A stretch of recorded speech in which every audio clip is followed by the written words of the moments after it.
আসসালামু আলাইকুম প্রিয় শিক্ষার্থী বন্ধুরা, কেমন আছো তোমরা সবাই? আশা করি সবাই অনেক ভালো আছো। আমি কামরুল হাসান। আজকের ভিডিওতে আমি আলোচনা করব তোমাদের তৃতীয় শ্রেণীর প্রাথমিক গণিত বইয়ের পঞ্চম অধ্যায় গুণ নিয়ে। এই পর্বে আমরা মূলত 47 থেকে 60 পৃষ্ঠার লেখা অঙ্কগুলোর সমাধান করব। চলো তাহলে শুরু করা যাক। দেখো 47 পৃষ্ঠায় একটি অঙ্ক আছে। তাহসিন 13টি লাটিম কিনতে চায়। প্রতিটি লাটিমের দাম 8 টাকা হলে তার কত টাকা প্রয়োজন? দেখো প্রতিটি অর্থাৎ একটি লাটিমের দাম 8 টাকা, আর আমাদের বের করতে হবে 13টি লাটিম কিনতে তার কত টাকা প্রয়োজন, অর্থাৎ 13টি লাটিমের দাম বের করতে হবে। তাহলে প্রথমে লিখব একটি লাটিমের দাম 8 টাকা, সুতরাং 13টি লাটিমের দাম। একটি লাটিমের দাম 8 টাকা হলে 13টি লাটিমের দাম অবশ্যই বেশি টাকা হবে, তাই এটি গুণ করতে হবে। তাহলে এখানে লিখব 13 গুণ 8 টাকা, নিচে সমান চিহ্ন দিব। এখন 13 আর 8 গুণ করব। 8 আর 3 গুণ করলে 3 8 24, 24-এর 4 হাতে 2। 8 আর 1 গুণ করলে 8 অক্ষে 8, 8 আর হাতে 2 যোগ করলে 10, 160 টাকা। উত্তর 160 টাকা। দেখো 49 পৃষ্ঠায় একটি অঙ্ক আছে। একটি আনারসের দাম 20 টাকা। যদি তুমি 4টি ক্রয় করো তবে এর দাম কত হবে? দেখো একটি আনারসের দাম 20 টাকা, আর আমাদের বের করতে হবে 4টি আনারসের দাম কত টাকা। তাহলে প্রথমে লিখব একটি আনারসের দাম 20 টাকা, সুতরাং 4টি আনারসের দাম। একটি আনারসের দাম 20 টাকা হলে 4টি আনারসের দাম অবশ্যই বেশি টাকা হবে, তাই গুণ করতে হবে। তাহলে এখানে লিখব 20 গুণ 60 টাকা, নিচে সমান চিহ্ন দিব।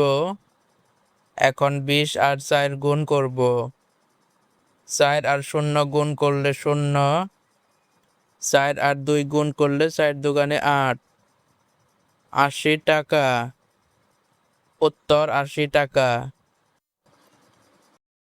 দেখো 50 পৃষ্ঠায় একটি অঙ্ক আছে। রেজা 3 প্যাকেট বিস্কুট কিনতে চায়। এক প্যাকেটের দাম 23 টাকা। এর জন্য তার কত টাকার প্রয়োজন? দেখো এক প্যাকেট বিস্কুটের দাম 23 টাকা, আর আমাদের বের করতে হবে 3 প্যাকেট বিস্কুট কিনতে তার কত টাকার প্রয়োজন, অর্থাৎ 3 প্যাকেট বিস্কুটের দাম বের করতে হবে।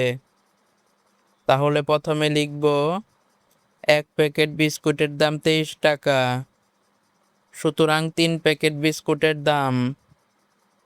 এক প্যাকেট বিস্কুটের দাম 23 টাকা হলে 3 প্যাকেট বিস্কুটের দাম অবশ্যই বেশি টাকা হবে, তাই গুণ করতে হবে। তাহলে এখানে লিখব 23 গুণ 3 টাকা, নিচে সমান চিহ্ন দিব। এখন 23 আর 3 গুণ করব। 3 আর 3 গুণ করলে 3 তিরিক্ষে 9, 3 আর 2 গুণ করলে 3 দুগুণে 6, 69 টাকা। উত্তর 69 টাকা। দেখো 56 পৃষ্ঠায় একটি অঙ্ক আছে। একটি শ্রেণীতে 30টি বেঞ্চ আছে। প্রতিটি বেঞ্চে 60 জন করে শিক্ষার্থী বসতে পারে। তাহলে 30টি বেঞ্চে কতজন শিক্ষার্থী বসতে পারবে? দেখো প্রতিটি অর্থাৎ একটি বেঞ্চে শিক্ষার্থী বসতে পারে 60 জন, আর আমাদের বের করতে হবে 30টি বেঞ্চে কতজন শিক্ষার্থী বসতে পারে? তাহলে প্রথমে লিখব একটি বেঞ্চে শিক্ষার্থী বসতে পারে 4 জন। সুতরাং 30টি বেঞ্চে শিক্ষার্থী বসতে পারে। একটি বেঞ্চে 4 জন শিক্ষার্থী বসতে পারলে 30টি বেঞ্চে অবশ্যই বেশি শিক্ষার্থী বসতে পারবে, তাই এটি গুণ করতে হবে। তাহলে এখানে লিখব 4 গুণ 30 জন, নিচে সমান চিহ্ন দিব, তারপর 4 আর 30 গুণ করব। 4 আর 0 গুণ করলে 0, 4 আর 3 গুণ করলে 3 4 12, 120 জন।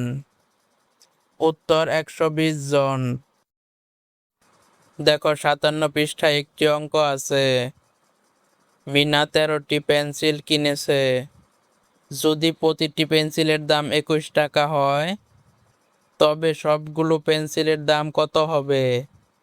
দেখো প্রতিটি, অর্থাৎ একটি পেন্সিলের দাম 21 টাকা, আর আমাদের বের করতে হবে 13টি পেন্সিলের দাম কত টাকা। তাহলে প্রথমে লিখব একটি পেন্সিলের দাম 21 টাকা, তারপর লিখব সুতরাং 13টি পেন্সিলের দাম। একটি পেন্সিলের দাম 21 টাকা হলে 13টি পেন্সিলের দাম অবশ্যই বেশি টাকা হবে, তাই এটি গুণ করতে হবে। তাহলে এখানে লিখব 21 গুণ 13 টাকা। এখন 21 আর 13 গুণ করব। 21 আর 13 সরাসরি গুণ করা যায় না, তাই রাফ করব।